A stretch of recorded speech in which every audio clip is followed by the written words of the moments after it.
não parar, não precipitar e não retroceder. Então dizer para esse cara, sabe quando nós vamos parar? Nunca. Nunca na sua porca vida. Né?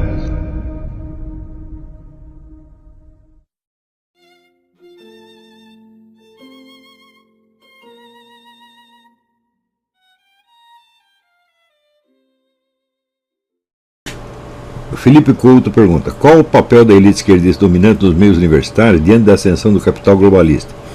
Podemos dizer que o radicalismo esquerdista deu lugar ao cientificismo, uma espécie de onda New Wave? Não vejo em Habermas, Zizek e tudo quanto a mesma vitalidade histérica que observamos em Marcuse, Foucault e Derrida. De fato, isso aconteceu, quer dizer, a intelectualidade esquerdista mundial perdeu o gás e foi, de fato, suplantada pela velocidade do progresso tecnológico e dos autores cientificistas, superhumanistas, etc, etc. Então, isso quer dizer, a esquerda se transformou apenas num exército de mão de obra a serviço do capital globalista. Quer dizer, é uma coisa assim tão deplorável, tão deprimente, né? Quer dizer, acabaram trabalhando exatamente para aqueles que eles juravam que iam destruir. Então, mas isso eu sempre achei que esse é o destino do marxismo. Quando eles dizem que o capitalismo é uma etapa no caminho do socialismo, eu falei ao contrário, o socialismo é uma etapa no caminho do capitalismo. Primeiro vem o socialismo, ele fracassa e depois vem um capitalismo mais vigoroso. Por quê? Economia quer dizer capitalismo, meu Deus. Só existe economia de mercado. Não há, a expressão é redundante. Se não tem mercado, não tem economia, meu Deus do céu. Só se for o sujeito produtor totalmente independente. Ele mesmo produz, ele mesmo consome tudo, que é uma coisa que nunca existiu. Então, algum tipo de mercado sempre existiu e sempre existirá. Não é concebível a economia sem isso. Então, veja o que aconteceu no Brasil. Da onde foi a origem do agronegócio no Brasil? O agronegócio era uma região imensa que foi dada pelo governo ao MST. O MST foi lá, foi só aquela comedeira, não conseguiu produzir nada e começou a vender. Então tem os agricultores do Rio Grande do Sul que falaram: oba, vamos comprar. Eles compraram tudo, foram lá e se encheram de dinheiro, criaram a produção que hoje alimenta o Brasil. Você tem com raiva que os caras têm do agronegócio?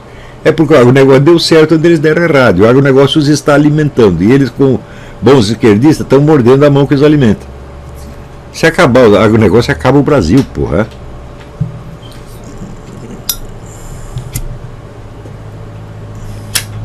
Então, não pode esquecer, esse negócio do superhumanismo, ele vem na esteira do movimento de maio de 68, só que ele prolonga esse movimento e o transcende infinitamente. Quer dizer, os projetos do superhumanismo são de um alcance monstruoso, mas eles realizam aquilo que os próceres de maio de 68 já falam: não se trata de criar uma nova sociedade, mas uma nova espécie humana. Eles falavam isso em 68, todos eles. E agora o pessoal do grande capital está realizando isso através dos cientistas que eles contratam. Quer dizer, veja, tem uma... Eu acho que o Alain Touraine, um sociólogo esquerdista, ele observou que em maio de 68 aconteceu que a noção do socialismo do marxismo como socialismo científico foi derrubada e se voltou então à concepção do antigo socialismo utópico. Marx começa a sua obra criticando o socialismo utópico, isso é, subscrevendo os ideais do socialismo utópico, mas tentando transformar o socialismo num procedimento científico. E mais 68 então voltou, falou: não, o marxismo não era científico, então agora nós vamos voltar ao socialismo utópico, nós vamos propor coisas impossíveis, porque, aliás, é a tese do Habermas, a reivindicação impossível, que se atendida provoca caos e crise, e se não atendida provoca revolta. Então não tem saída. Viram que todas essas reivindicações, exigências absurdas que os caras fazem, não são para ser atendidas, nem para não ser atendidas, porque se elas forem atendidas, elas se destroem a si mesmas. Não tem, tudo isto não pode produzir nenhuma sociedade igualitária, não pode produzir nenhum paraíso na Terra. Ao contrário, por exemplo, leis feministas, tá bom, então tem leis feministas, então para isso precisa tribunais especializados, polícia especializada, mais fiscalização, mais não sei o que. Hoje em dia se fiscaliza cada lar, o que está acontecendo lá dentro, a pretexto de eliminar a violência doméstica. Então diminui a violência doméstica e aumenta a violência policial, meu Deus do céu. O que você prefere? você para de apanhar do seu marido, você vai apanhar do sargento de polícia. E que é exatamente o que está acontecendo. Quer dizer, a violência policial nos Estados Unidos está crescendo cada vez mais. E violência antipolicial também. Então se criou uma situação de guerra, de crise. Esse é o único resultado, né? Política gaysista, eu digo, bom, o que resultou, né, de bom para os gays? Bom, resultou assim uma certa satisfação para o ego, eles aparecem, eles falam, etc, etc, etc. Mas, por exemplo, o número de assassinatos de gays diminuiu? Não, porque assassinato de gay é uma coisa interna, é quase tudo feito por um garoto de programa que é tão homossexual quanto a vítima. Então não vai diminuir nunca, né? E, além disso, veja, o esquema ideológico é assim, a violência anti-gay é fruto da moral religiosa, etc. Bom, então me mostra um único caso de um gay que foi agredido ou assassinado por um católico ou protestante levado por motivo de indignação religiosa. Nunca houve um caso, e provavelmente não vai haver nunca. Tá certo? Mas a ausência de suporte factual não diminui em nada a força do apelo propagandístico, porque uma coisa não tem nada a ver com a outra. Quer dizer, você acha, por exemplo, que o anúncio de um programa depende do anúncio de um produto depende da qualidade objetiva desse produto? Só claro que não. A propaganda, ela também é um produto, ela tem um valor próprio, ela tem uma força própria.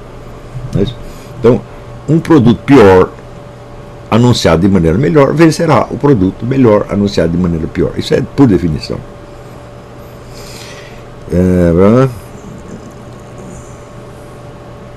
Laércio José, o senhor falou que a consulta à população seria uma excelente forma de governar o país, para o povo tomar consciência. Seria essa forma do Bolsonaro vencer a esquerda e dirigir o país, mesmo sem apoio político? É muito possível isso. Você não pode esquecer que o general de Gaulle, que fez um sucesso enorme, o que quer que pensemos dele, eu não sou o admirador do de Gaulle de maneira alguma, mas o fato é que ele se manteve no topo da política francesa durante décadas, na base do quê? Do plebiscito. Então ele jogava o povo contra os seus inimigos e ganhava, né? Então vamos fazer um plebiscito todo mês, falou, uma parte que é assim, outra parte que é assim, vamos ver o que o povo quer. Pronto, faz o que o povo manda, né? Está garantido, é uma maneira, né?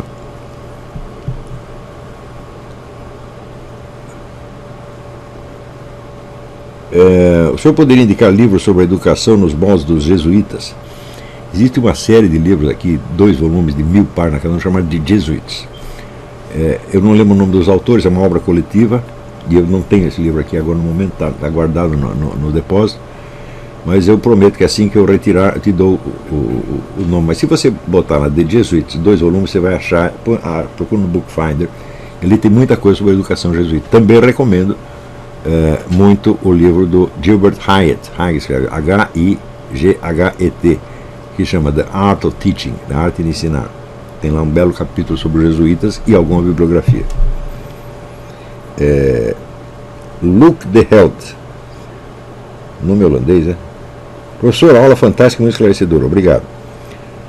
Há uma aceleração visível da implementação das pautas globalistas a partir da década de 90.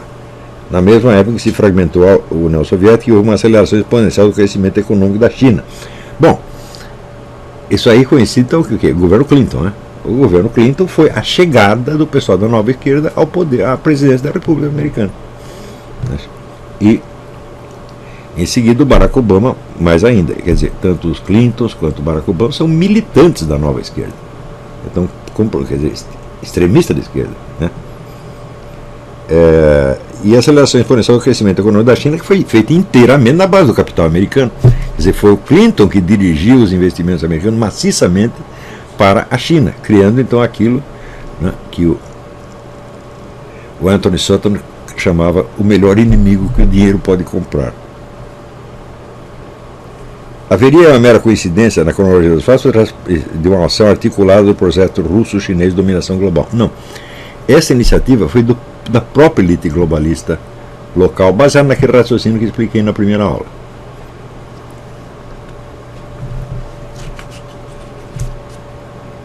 A imigração islâmica estimulada pelos globalistas na Europa não se voltará contra eles em algum momento. Não é uma tática suicida.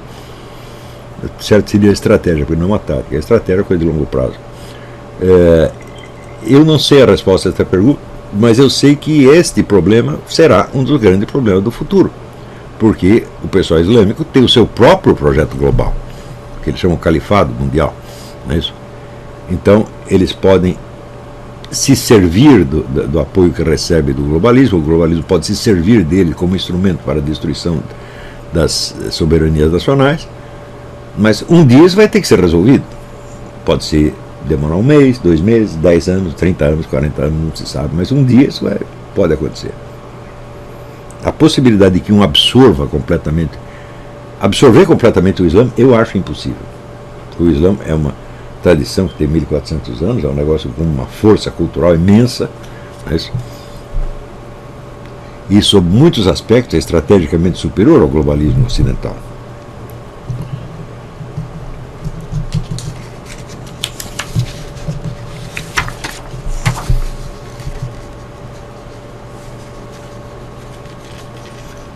Felipe Valadão, um exemplo do nacionalismo que acabou aderindo ao socialismo seria o Ariano Suassuna, sem sombra de dúvida, né? Ele e o Ciro Gomes são exemplares dos comunistas dos anos 50.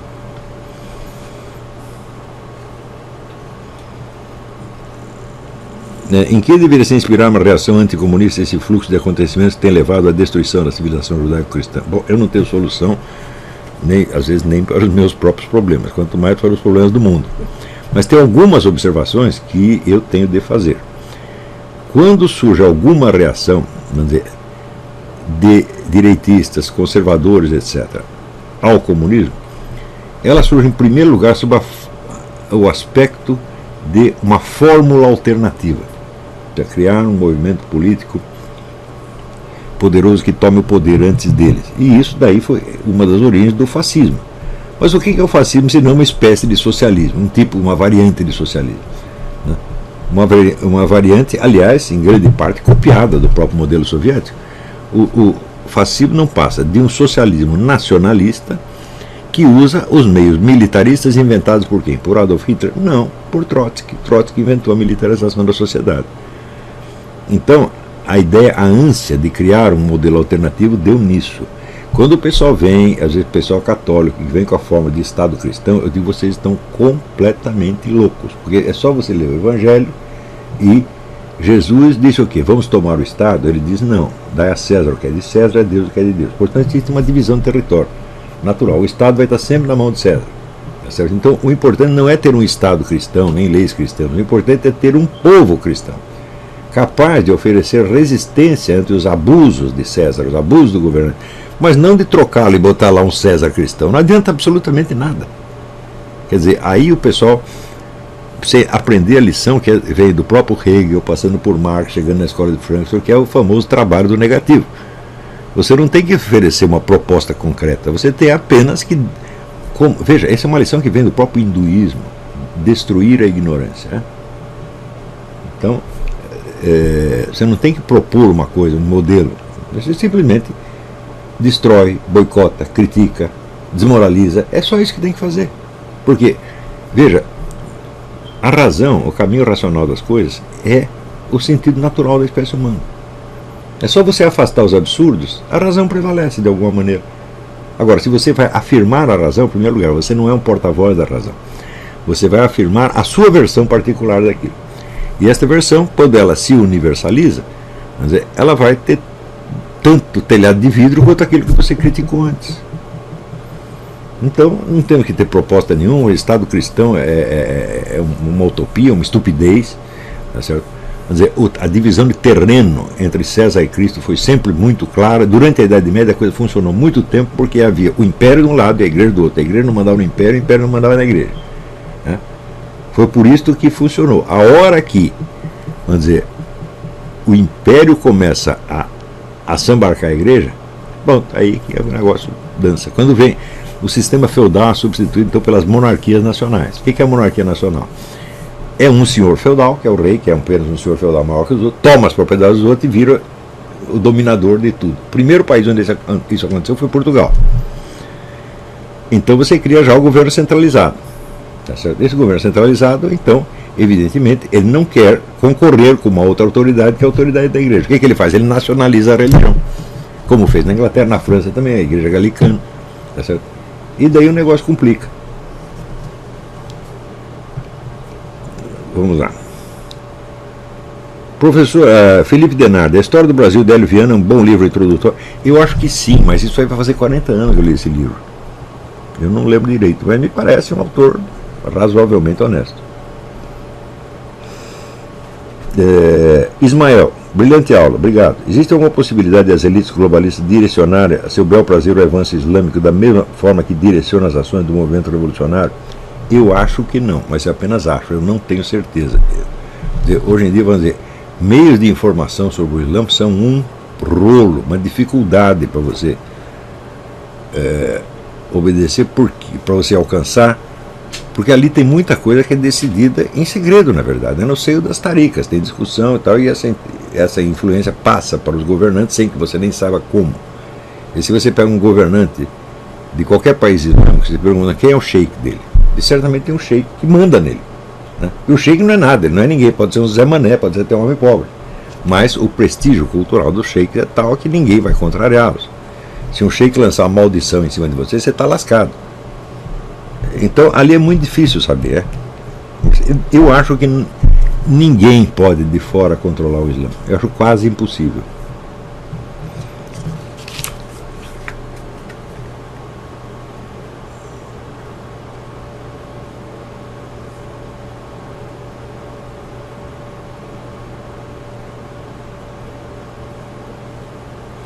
Lucas Albano, que muito bem observado o que você diz aqui. Excelente aula, professor, obrigado. Estou lendo a biografia de Churchill, feita por Martin Gilbert. No fim da Primeira Guerra, Churchill, então ministro da Guerra, queria usar os recursos restantes da guerra para acabar com o bolchevismo. Assim como MacArthur e General Patton queriam também a mesma coisa. Enquanto Churchill ajudava a resistência anticomunista, o primeiro-ministro Lloyd George e Woodrow Wilson se reuniu com Trotsky e Kamenev. No fim, quem segurou o rojão foi a Polônia, sozinha. E a Polônia foi evidentemente traída pela Inglaterra. O senhor acha que estudar a história por meio de biografias desses líderes, Churchill, Mao, Reagan, é uma boa estratégia? Sem sombra de dúvida. Eu acho que a biografia é a quintessência da história, porque é a micro-história que vai nos detalhes. Né? Veja, a história não se faz por ideias gerais, ela se faz por acúmulo de milhares de ações humanas, às vezes inconexas. O processo precisa ser estudado neste nível. Você pegar generalizações e usar sobretudo nomes de movimentos como comunismo, fascismo, etc. Bom, tudo isso é figura de linguagem. Na verdade, o que está acontecendo são indivíduos reais que estão tomando decisões. É a famosa ação humana de que fala o von Mises, né?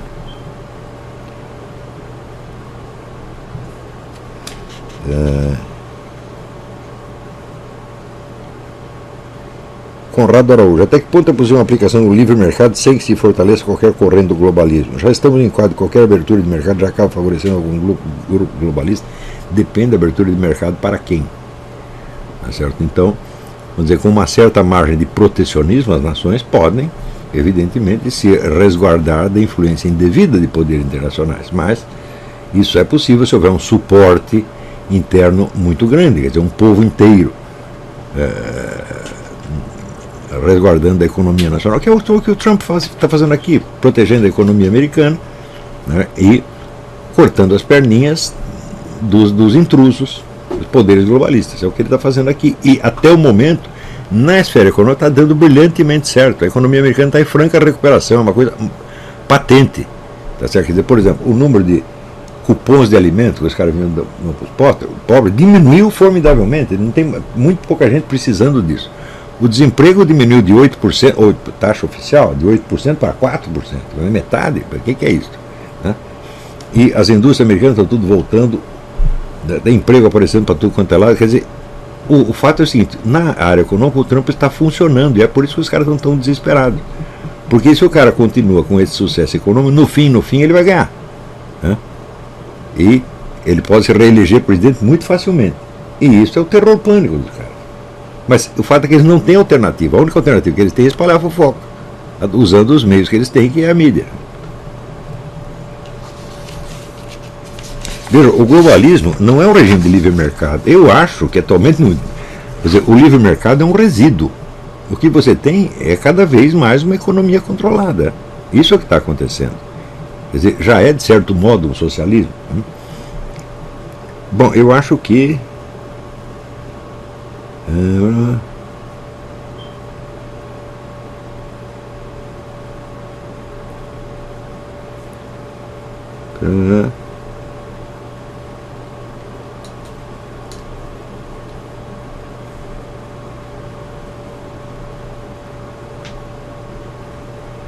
Aqui tem uma senhorita que ela pede para não ler em voz alta a mensagem dela, mas ela acha que eu estou me suicidando bebendo Coca-Cola. Eu estou fazendo isso há 6 décadas. Né? Se era para me matar, eu teria morrido. Isso aqui e cigarro. Né? Então me mostra aí um adepto da vida saudável, que aos 70 anos esteja com todo o gás que eu ainda tenho. Pega aí o Drauzio Varela. Obrigado pela sua preocupação, mas não precisa. Bom, eu acho que... Bom, só mais um aqui, hein? Gabriel. Não tenho certeza se entendi direito. Os primeiros globalistas surgiram quando os capitalistas perceberam que as estratégias de Antônio Gramsci, Georg Lucas eram benéficas para o seu próprio enriquecimento. Não só enriquecimento. Você pensa, o sujeito depois que fica rico, ele não pensa mais nele, pensa em poder político. Né? A destruição da moral da igreja dispararia o avanço tecnológico e econômico. Então a esquerda mundial inteira começou a trabalhar para esse capitalista. Exatamente o que está acontecendo. Hoje os escritórios dos grandes grupos globalistas determinam o que a esquerda mundial vai dizer, e ela diz servilmente. Né? Então você tem elite econômica e elite intelectual contra o povo. É isso que está acontecendo. Então é por isso que a base dos caras é estudante. Porque estudante é o quê? É a elite intelectual e econômica em formação. Então são os filhinhos deles. Celso Nicole. Além da dialética de Hegel aproveitada por Marx, existe dialética apontada por Mário Ferreira dos Santos, dialética de Proudhon, onde tese e antítese não se fundem numa síntese, mas criam uma tensão que se perpetua. Esta é a verdadeira dialética da natureza. Não há dialética na natureza. Né? Só pode haver dialética na esfera histórica. Por quê? Porque a mente humana funciona por contradições. O resto não funciona. Uma banana não funciona por contradições. Entendeu? Né? Um coelho não funciona por contradições. A contradição é o próprio da mente humana. O canal tranquilo? Então, na nossa comunidade do YouTube a gente sempre deixa alguma postagem juntamente com alguns links de livros para vocês adquirirem, e também deixamos sempre aqui nos comentários e na descrição do vídeo nossas redes sociais. Então se inscreva no canal, siga a gente nas redes sociais e quem puder apoie o nosso canal financeiramente. Temos Pix, Vaquinha, Apoios e temos nosso conto também para quem quiser nos ajudar. Tranquilo? É isso aí. Sempre com Deus, pátria, família e liberdade por um Brasil melhor. Valeu!